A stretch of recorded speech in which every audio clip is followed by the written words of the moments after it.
Dahulu kala, di sebuah kerajaan di tanah Nusantara yang makmur, hiduplah seorang raja yang bijaksana.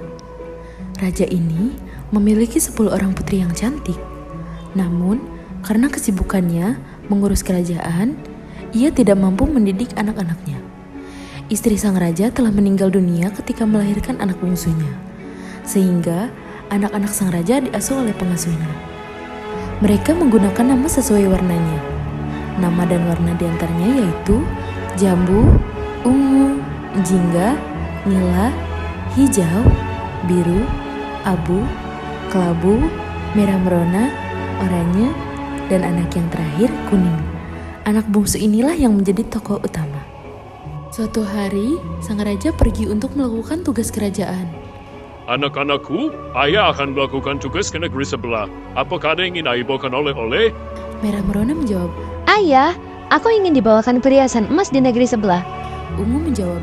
Aku, jambu, hijau, dan oranye ingin buah segar dari negeri sebelah, ayah. Biru pun menjawab.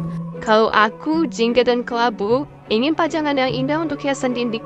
Semua putri menginginkan buah tangan yang mewah, kecuali putri kuning.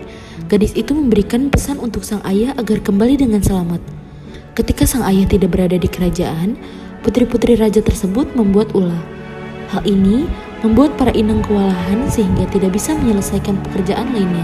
Terkecuali putri kuning. Ketika para inang disibukkan dengan saudaranya yang rewel, putri kemuning menemukan tanaman favorit ayahnya yang terbengkalai, sehingga gadis ini berinisiatif untuk membersihkannya. Namun, setiap putri kuning membersihkan tanaman, putri lainnya terus mengganggu sehingga membuat gadis itu merasa jengkel, marah dengan kelakuan saudaranya.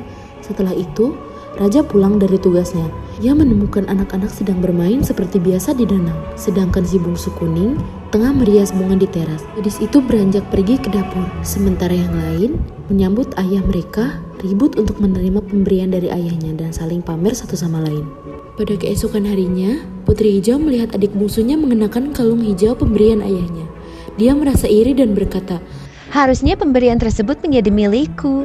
Putri hijau merasa jengkel karena tidak memiliki perhiasan tersebut. Kemudian, dia menghasut saudara lainnya dan bersepakat untuk mengambil kalung tersebut, dan para putri tersebut beraksi. Mereka membekap putri kuning dan memukul kepala gadis tersebut. Tidak disangka, pukulan keras ini membuat si bungsu tewas. Setelah membuat kejahatan itu, saudaranya merasa takut perbuatannya diketahui oleh ayahnya, sehingga mereka memutuskan untuk menguburnya di taman istana bersama kalung hijau. Di tempat lain, sang ayah berusaha mencari putri tersebut. Ketika ditanya, tidak ada satupun putri yang berani menjawab sehingga raja memerintahkan para pengawal untuk menemukannya. Namun, sang ayah tidak kunjung menemukan anaknya tersebut. Dia merasa kesepian. Sedangkan para putri lainnya dikirim untuk bersekolah di luar negeri agar tidak bermalas-malasan. Suatu ketika, raja menemukan sebuah tanaman yang memiliki bunga berwarna putih dan kekuningan yang harum. Kemudian, tanaman tersebut dinamakan kemuning karena mengingatkannya kepada putri kemuning.